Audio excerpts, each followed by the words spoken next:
Hello, and welcome to my YouTube channel, Art Horizon. My name is Regina Lubovna, and in today's episode, we're going to start our dialogue about shadows. Shadows are very important. Shadows create illusion of form. They give weight to their object, and they create a sense of space. In my experience, a lot of students are afraid of shadows. They might start the painting with a very solid, nice, strong shadow. But by the time they're painting that object, whether it's a pear or a portrait, the shadow becomes lighter and smaller till it completely disappears or becomes too weak to support light. The function of shadow is to support light. It's like a stop sign that tells you where the light is no more, where the plane of the form has turned away, no longer available for the light ray to reach it.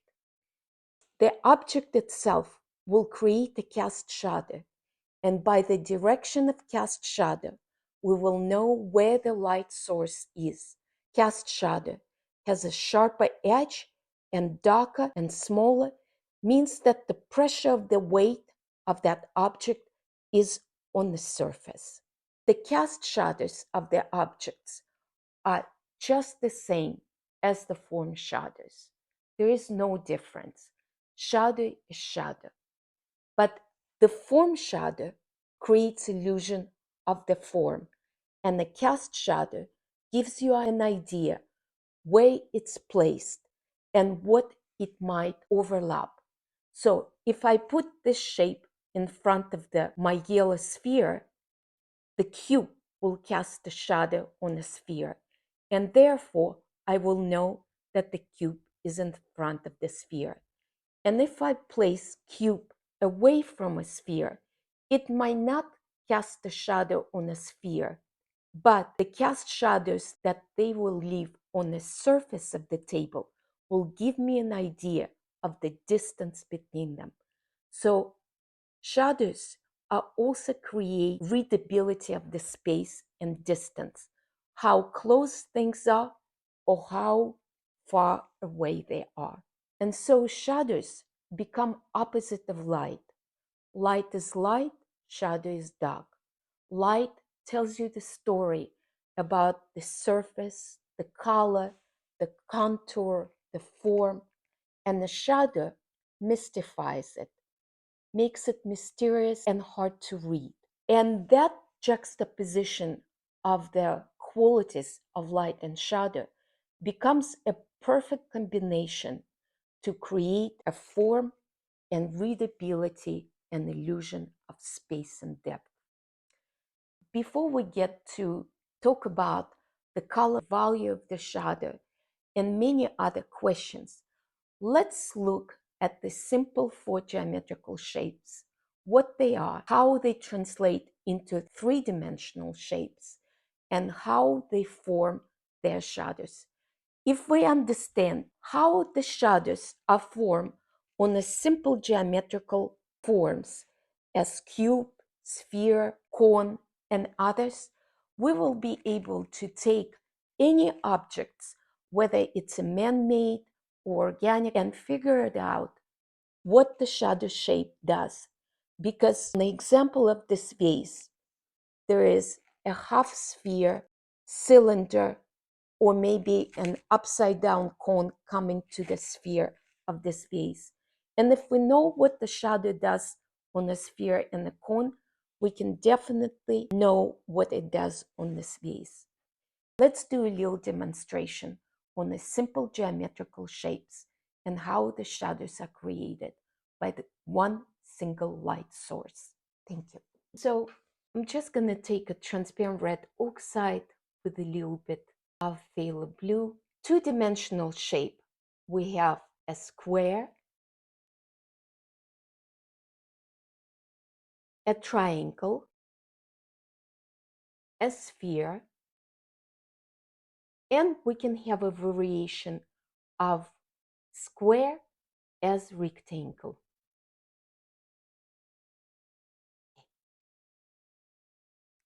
And to make square into three-dimensional object, all we have to do is add depth at third dimension. And so now the square becomes a cube. For triangle, we can add either a square base, making it into pyramid, or we can add an ellipse and make it into the cone. For the circle, we don't need to add anything. And for rectangle, we can add another ellipse on the top and ellipse on the bottom, and that becomes a cylinder. Now, let's imagine that there is a single light source coming to all these objects. And let's see what the shadow shapes are going to be. So here, the light will fall on the top, and that's where the brightest plane is going to be. The side plane, opposite of the light direction, will not receive any light at all. The side plane facing the light, the frontal plane, will receive the light. And then this cube will create a cast shadow. The edge here will be sharp because the change of the light happens very quickly. It's a fast turn. The light comes and then the plane turns in an instant. And so there is no transition, no softening the edge. This is very fast turn from light to the shadow. But you will see the gradation of light getting a little bit more tight going down and getting a little bit more tight and becoming weaker across. The planes that will receive the most light are going to be the top plane because the light is going to come here. It's going to stay a little bit longer relative to the planes where the light just touches and passes by. Now, let's look at cone. The shadow shape of the cone will be something like this. And the shadow shape always has two edges, the inner edge and outer edge. The outer edge belongs to its silhouette, and the inner edge is created in the place of corner where the form is turned away from the light. And that corner in the cone can be much softer. And the inner edge of the shadow is repeating the outer edge of the shadow. The inner edge of the shadow will never repeat the starting light edge. That is not possible. And then, of course, it will also have a cast shadow on the surface, telling you that the object is firmly planted on the surface. Now, let's look at sphere. Sphere is interesting. Just like a cube, it has a top plane, and the top plane goes something like this. If you think about this as an orange, and you can just take a knife and cut the top. And you can also take a knife and cut the bottom. So it has the top plane and the bottom plane. It also has a frontal plane and then two side planes. So it's almost like a cube that has been blown up a little bit into the sphere. And so when you're painting a shadow on a sphere, make sure that your shadow comes around the frontal plane right here. Then on this corner, it drops across diagonally. And then in this corner, it hugs the bottom plane of the sphere. So the shadow of the sphere is not a smiley face like this. It has a corners, and I'm gonna mark. This is the beginning, this is the corner, this is the corner, and this is the end. It has articulation of plane 1, plane 2, plane 3.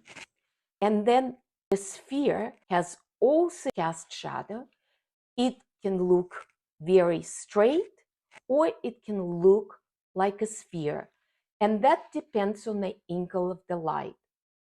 But if you want your sphere to be elevated from the top of the surface, you just put the shadow and the space between it.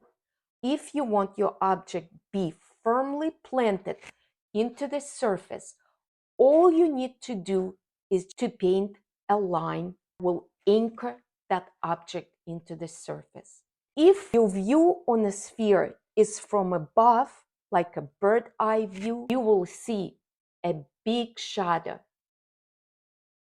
But if you're painting from the eye level of view, all you need is a very slim shadow that resembles almost like a line. We know that the object is round by looking at the object. So it's really not necessarily in painting to emphasize that idea by making a cast shadow also round. So the main function of the cast shadow is just to place the object into the space. So if there is another object, just by level of their cast shadows, how far or how close they are to each other, we will establish the placement of them in space. Let's look now at our shadow of the cylinder. The shadow of the cylinder is quite simple. It's just like this. It's parallel to its side, and all you have to do is give it a nice, even tone. So here, the top plane is in light, and everywhere the light can touch. But somewhere in this corner, when the light comes in, it's now gonna hit the top of the table. And right here at this corner, the form is no longer available to the light, turning away shadow. The rounder the object, the slower the turn of the light. So when we talk about the light, we're going to talk about transitions. Transitions which make the edge of the shadow appear softer or harder depending on what form is doing. If the form has a sudden turn like a cube, the edge of the shadow will be sharp. And if the object we're exploring has more curvilinear form, the edge of the shadow will be softer. But transition is not a part of the shadow. Transition is a light getting darker as it moves towards the corner of shadow. The shadow is consistently the same. It's always dark. It's always about absence of light. The only reason we see changes in shadow area is because there is secondary light coming from the bottom plane of the table, the other nearby placed object, the sky, or any spaces that are able to reflect the light back into the object. And therefore, they are illuminating the shadow. But the shadow is always the same and always dark. And because of those reflective light, the darkest dark of the shadow is always on the corner of the turn, because no matter what direction reflective light comes, it can never reach the corner. So this is the very basic that we need to know and understand. In an ideal light situation for painting, the light will come from the top 45-degree angle, illuminate the top planes, side planes, and the frontal planes. And the shadow will only take 1/3 of the object, 1/3, because shadow, as we said, doesn't carry a lot of information. Its function to create stability and support the light. We don't need to give much more space for that to the shadow. But the light will be the remaining 2/3 of the shape to really have enough space to tell the story of the movement of light over the form, of texture, color, shape, all the details that the light can expose for us as a viewers. Thank you so much. And if you like this episode, please share with others and subscribe. Your support is very important. Thank you again.